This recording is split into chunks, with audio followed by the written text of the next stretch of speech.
Guys, kapapark lang natin ha. No, ang gusto ko kasi, I'd like to try, no, isama ko kayo to try the best steakhouses of each borough in New York City. So, natikman na natin yung sa Manhattan, natikman na natin yung sa Brooklyn, di ba? Ito naman yung sa Staten Island.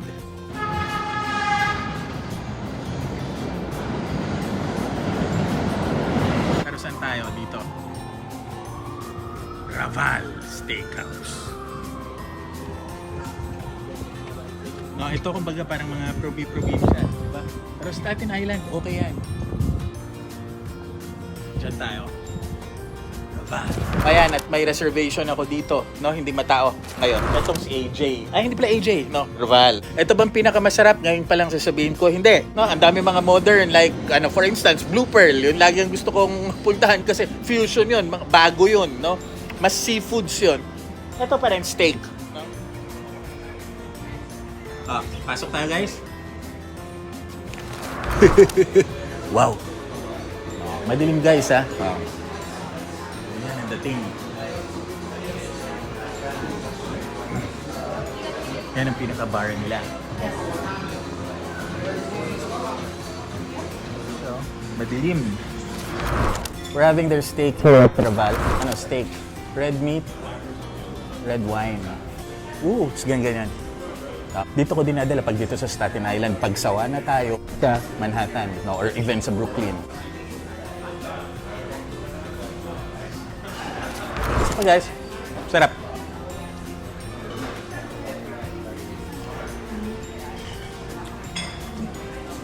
Woo!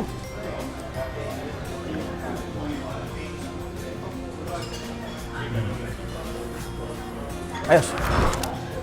Oh guys, itong butter natin, no? Pag ganyan, ang effect dito sa Raval. Oh, itong bread.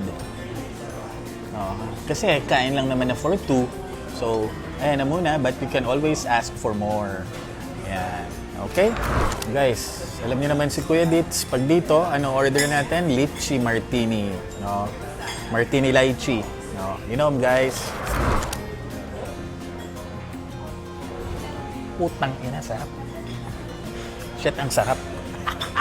Masarap. Syempre, hindi Long Island Devils, pero pinasasarap nila. Kasi may mga crushed ice, no? Parang yung ito, pakita ko yung bread. Talagang mainit yan, umuusok yan. Kaya lang kasi, madilim. Wow! Grilled Caesar salad, guys. So, thank you. Parmesan cheese. No. Grilled Caesar salad. Ito guys, ang pinakamasarap na salad, sabihin natin, sa New York, buong New York na to, na top 3 dito sa Staten Island, no? Hindi ko alam, vinegar na ginagamit nila, no? Vinaigrette na ginagamit nila, parmesan, or yung just simply the vegetables, no? Panalo. Kain. Tingnan nyo to guys, oh. Ang maganda dito, compare mo halimbawa sa STK. Tingnan nyo naman tong knife nila, no? Talagang modern, no? Alam mong sosyalin, di ba? Hindi, talagang may effort for it. Talagang bago. O even ito, sparkling. Yung mga ano nila, fork nila. No? Yan naman ang diferensya ng mga talaga nag-e-effort.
Guys, itong bison meat, no? Ayan. Kaya ang daming pumupunta dito. It's hindi naman gimmick, pero mga turista, because of this, no? Bison meat. No? Tapos ito yung, ano ba, ito yung tenga, no? Tenga ng, ano tawag doon? Mushrooms. Ito ang vegetables natin, cauliflower, etc. Oh, kain.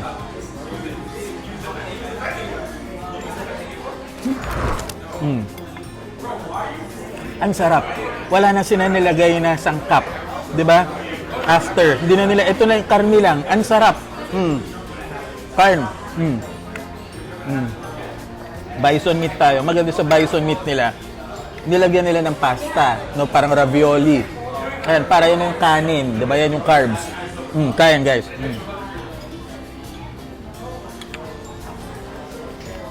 Italian fusion ng American.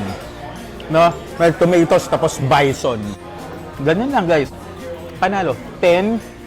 Ang meat nila 8.5. Baka ma-9 pa to eh. Depende sa mood. Pero ito guys, oh. Dive niya yung Peter Luger and mas bago siya. Mas bago siya sa Peter Luger. So, not necessarily na purke matagal na, no?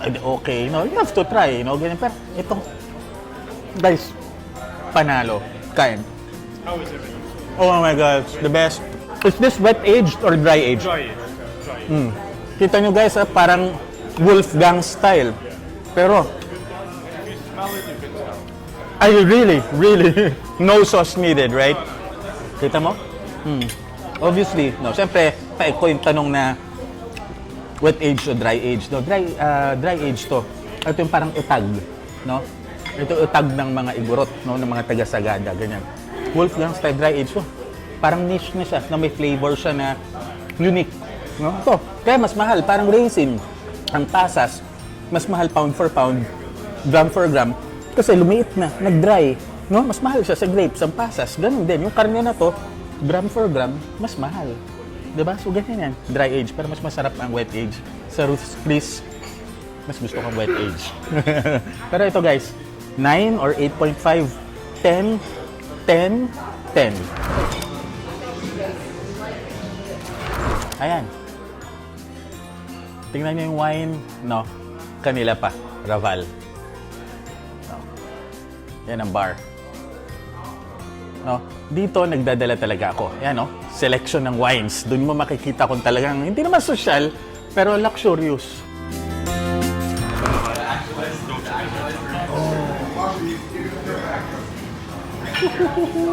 Thank you. Carrot cake, chocolate mousse. Guys, sa mga steakhouses, mapansinin nyo yung chocolate mousse, parang brown cow, wala nang tinapay. So, hinahalo nyo sa ganyan. Ito, hinahalo ko sa carrot cake. Ayan o. Chocolate mousse. Ayan guys, o. Pang ano talaga siya? Pang romantic. No, ayan, dalawang yan. No. Actually, yan. Tapos maraming wine. Oo. Diba? Maraming... Wow. Makikita mo yung kasosyalan sa selection ng wines. Kung maraming wine, ganyang kadaming wine. So, look at those wines. Oh my God. Oh, may Raval pa. Kanila mismo. We're here in Staten Island. Where do you go for steak? Raval Steakhouse. Okay, very romantic ambience, guys. I really enjoyed it. Bye, man. Okay. Enjoy, guys, ha? Hindi lang makita kasi it's too dark. Pero ganyan ang ambience. Yan. Ang Raval. So, alis na kami, guys, ha? So, mag-ano na ako. Magda-dive. Ayan na sa gabi. So, ito si Kuya dito, andito sa Staten Island. Pa-steakhouse na lang, no? Dito sa Raval. No? Ayan yung mariachi. Mga kilalang places dito sa Staten Island na nagsasabing, basta na sa budget, let's review it. Love me, hate me, but never forget me.